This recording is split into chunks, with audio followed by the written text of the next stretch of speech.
साथ काम करने से तरक्की होती है। एक गांव में दो भाई थे। वे गरीब थे, खाने को कुछ नहीं था।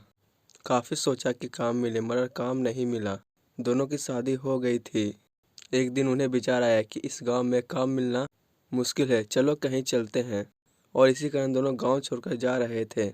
और उन दोनों ने अपने बीवी और बच्चों को गांव पर छोड़ने का फैसला किया कि तुम दोनों गांव में रहो और हम दोनों शहर जाते हैं, वहां कुछ कमा लेंगे। इस इरादे से वे एक दिन गांव छोड़कर शहर की ओर चल दिए। रास्ता बहुत लंबा था।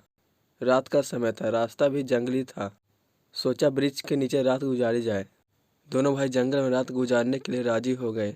दोनों भाई में से एक भाई ने एक भाई को कहा लकड़ी चुनने तथा मैं पानी लेने जाता हूँ। फिर एक भाई लकड़ी लेकर आया, दूसरा भाई पानी लेकर आया और दोनों भाई चूल्हा बनाने में लग गए। और उन दोनों भाइयों ने रास्ते में खाना बनाने के लिए बर्तन और कुछ कच्चे सब्जी लाए थे। इन दोनों भाइयों ने खाना बनाया और खाना पकने के बाद उन दोनों भाइयों ने साथ मिलकर खाना खाया। फिर इन दोनों भाई ने वहीं जंगल में रात गुजारी और सुबह होते ही वह दोनों शहर की ओर चलने लगे। शहर का रास्ता अब भी बहुत दूर था। फिर वह कुछ समय बाद शहर पहुंच गए। वह शहर तो पहुंच गए थे लेकिन वहां उनकी कोई जान पहचान नहीं थी। उन दोनों को लगा था कि हम शहर जाएं तो हम दोनों को आसानी से काम मिल जाएगा, लेकिन उन्हें काम मिलने में बहुत कठिनाई हो रही थी। उनको बहुत करने पर एक काम मिला। इन दोनों भाइयों को एक दूसरे से अलग अलग काम मिला। काम मिलने के बाद उन्होंने पहले अपने रहने का व्यवस्था किया। फिर उन्होंने एक कमरा किराए पर लेने का सोचा, लेकिन उनकी कोई जान पहचान नहीं थी, इसलिए उन्हें कोई कमरा देना नहीं चाहता था। सब लोग कहते थे हम तुम्हें नहीं जानते हैं तो हम तुम्हें कैसे कमरा दे दें। बहुत मुश्किल आने पर उन्हें एक कमरा किराए पर मिला। फिर वह दोनों उस कमरे में रहने लगे। उनके पास रहने का कोई सामान नहीं था। फिर एक दिन वह अपने रहने का सामान लेने के लिए बाजार गए और सामान लेकर आए और अपने कमरे में रख दिया। इस तरह उनकी सारी समस्या का हल हो गया था। फिर वह दोनों प्रतिदिन अपने अपने काम पर जाने लगे। एक दिन उन दोनों भाइयों ने सोचा कि ऐसे अलग अलग काम करने से हम दोनों को कुछ नहीं होगा। तो एक भाई ने पूछा तो क्या करें? तो बोला क्यों ना हम दोनों साथ में काम करें। तो कहाँ हम दोनों मिलकर काम करें? हमारे पास तो कुछ पूंजी भी नहीं है कि हम अपना बिजनेस स्टार्ट कर सकें। फिर दोनों भाई सोचने लगे और चुप हो गए। फिर एक दिन दोनों काम पर साथ जा रहे थे।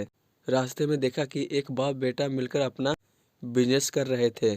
वह देखकर वह दोनों भाई खुश हुए। फिर एक दिन एक भाई ने बोला क्यों न हम कुछ कमा लेते हैं पहले, उसके बाद हमारे पास कुछ पूंजी भी हो जाएगी। और तुमने तो सुना ही होगा कि एकता में बल होता है।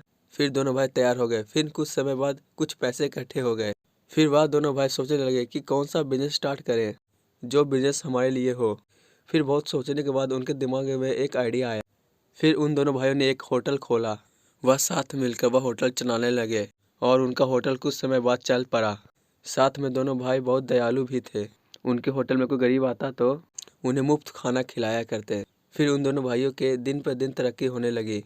कुछ समय बाद जहाँ वह काम करते थे उस जगह का मालिक आया और कहा तुम दोनों ने तो बहुत तरक्की कर ली है। मुझे याद है जब तुम मेरे पास आए थे तो तुम्हें कोई काम पर भी नहीं रखता था। तो दोनों भाई मिलकर बोले साहब एकता में बहुत बल होता है। फिर हम दोनों भाइयों ने दिमाग लगाया। फिर हम दोनों ने साथ में काम करने का तरीका लगाया। फिर देखिए रिजल्ट सामने है। अगर हम साथ मिलकर काम करने का नहीं सोचते तो आप ही के पास काम करते रह जाना था और बस हम पेट भर पाते हैं। इसलिए कहा जाता है कि साथ काम करने से तरक्की होती है। आशा करता हूँ आपको कहानी अच्छी लगी होगी। कहानी के बारे में अपनी राय कमेंट बॉक्स में अवश्य बताएं। साथ साथ हमारे चैनल को लाइक और सब्सक्राइब करना मत भूलिएगा। धन्यवाद।